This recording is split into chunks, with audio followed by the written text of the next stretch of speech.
Hello guys, welcome back to our new video. আজকের আমরা আলোচনা করতে চলেছি হিন্দু ম্যারেজ অ্যাক্ট 1955। আজকের আমরা আলোচনা করব যে একটা ভ্যালিড ম্যারেজ তার কী কী কন্ডিশন একটা পাত্র বা পাত্রীকে ফুলফিল করতে হয়। তো আমরা আজকের আলোচনা করতে চলেছি হিন্দু ম্যারেজ অ্যাক্টের সেকশন 5 থেকে সেকশন 8 পর্যন্ত, যেখানে একটা ভ্যালিড ম্যারেজের জন্য কোন কোন কন্ডিশনগুলোকে ফুলফিল করতে হয় সেগুলো সম্বন্ধে আমরা আজকের খুবই সহজে বিস্তারিতভাবে আলোচনা করব। তো ফার্স্ট সেকশন 5-এই বলা আছে যে neither party has a spouse living at the time of marriage, অথবা যাকে আমরা মনোগ্যামি বলে থাকি। এই কথাটার মানে কিন্তু হলো যে at the time of marriage তার কোনো স্পাউস থাকলে হবে না, অর্থাৎ সে যদি ছেলে হয়ে থাকে তার কিন্তু কোনো স্ত্রী থাকলে হবে না, এবং সে যদি মেয়ে হয়ে থাকে তার কিন্তু কোনো হাজব্যান্ড বা স্বামী থাকলে কিন্তু হবে না। এক্ষেত্রে যদি আমরা ধরে নিই সে সেকেন্ড ম্যারেজ করছে, তাহলে তার তো আগে বিয়ে হয়ে গেছে, তাহলে কি হবে?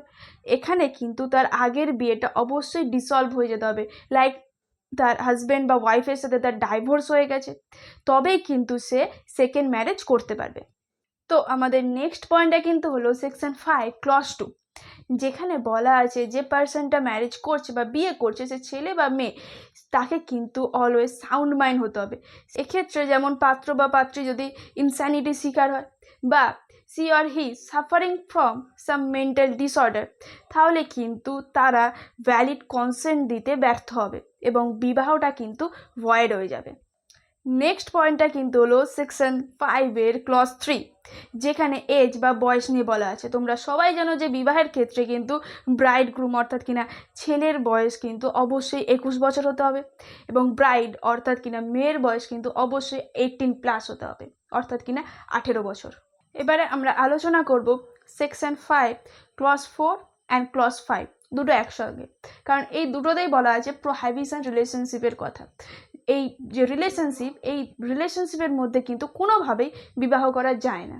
তোমরা কিন্তু এখন স্ক্রিনে ডিগ্রি অফ প্রোহিবিশন রিলেশনশিপের একটা লিস্ট দেখতে পাচ্ছ, যেটা মেনলি আলোচনা করা আছে সেকশন 3-এর আন্ডারে হিন্দু ম্যারেজ অ্যাক্টে, মেনলি বলতে গেলে section 3 clause F and G এর আন্ডারে।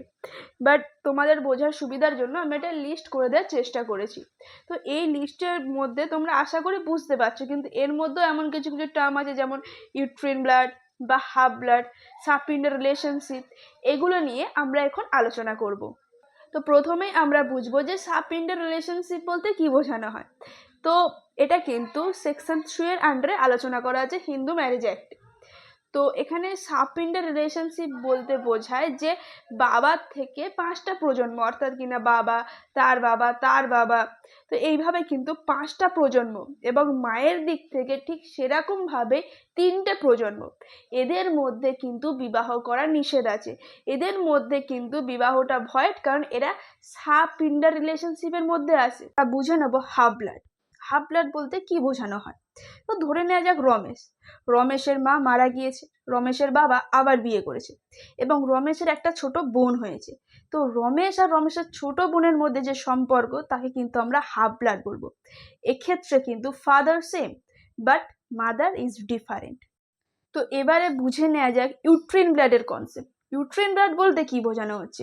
ইউট্রিন ব্লাড বলতে আবার ধরে নেওয়া যাক রমেশের এক্সাম্পল নেওয়া যাক, যেখানে রমেশের বাবা মারা গিয়েছে এবং রমেশের মা দ্বিতীয় বিবাহ করেছে, এবং রমেশের একটা ছোট বোন হয়েছে। তো এইবারে রমেশ আর রমেশের বোনের মধ্যে যে সম্পর্ক তাকে কিন্তু আমরা ইউট্রিন ব্লাড বলবো, কারণ এখানে mother same, father is different.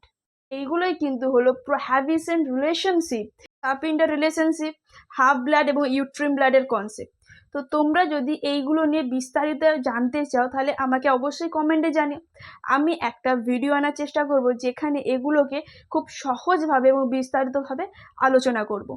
তো নেক্সট হলো section 7 of Hindu marriage act, যেখানে বলা আছে সেরিমনিস অফ হিন্দু ম্যারেজ, অর্থাৎ কিনা তোমরা সবাই দেখে থাকবে যে হিন্দু ম্যারেজে কিন্তু অনেক রকম রিচুয়ালস পালন করা হয়, এবং এখানে মেনলি যেটা বলা হয় সেটা হলো সপ্তাপদীর কথা, অর্থাৎ কিনা কোনো পবিত্র আগুনের চারপাশে হাজব্যান্ড এবং ওয়াইফ 7 পাক ঘুরবে। তো এই রিচুয়ালসের কথাও কিন্তু এখানে বলা আছে। তো এইবারে আমরা আলোচনা করব section 8 of Hindu marriage act, যেখানে বলা আছে যে ম্যারেজটাকে রেজিস্ট্রেশন করার কথা। আমরা রিচুয়ালস মানলাম, আমরা সব করলাম, কিন্তু যদি আমরা ম্যারেজটাকে রেজিস্ট্রেশন না করি তাহলে কিন্তু কোনো ম্যারেজের প্রুফ আমাদের কাছে থাকে না। তো সেই জন্যই কিন্তু স্টেট গভর্নমেন্টসের রুলস অ্যান্ড রেগুলেশন অনুযায়ী প্রত্যেককেই তাদের নিজেদের ম্যারেজ রেজিস্ট্রেশন করাতে হয়। তো এই ছিল আজকের আমাদের আলোচনা, হিন্দু ম্যারেজ অ্যাক্টে কোন কোন কন্ডিশনগুলো ফুলফিল করলে তবে কিন্তু একটা ম্যারেজ ভ্যালিড হতে পারে। তো এই ধরনের কনসেপ্ট যদি তোমরা জানতে চাও তাহলে কিন্তু এই চ্যানেলটাকে অবশ্যই সাবস্ক্রাইব করে নিও, এবং ভিডিওটা ভালো লেগে থাকলে, যদি উপকারী হয়ে থাকে, তাহলে কিন্তু লাইক করতে ভুলো না। দেখা হচ্ছে কোনো নেক্সট ভিডিওতে।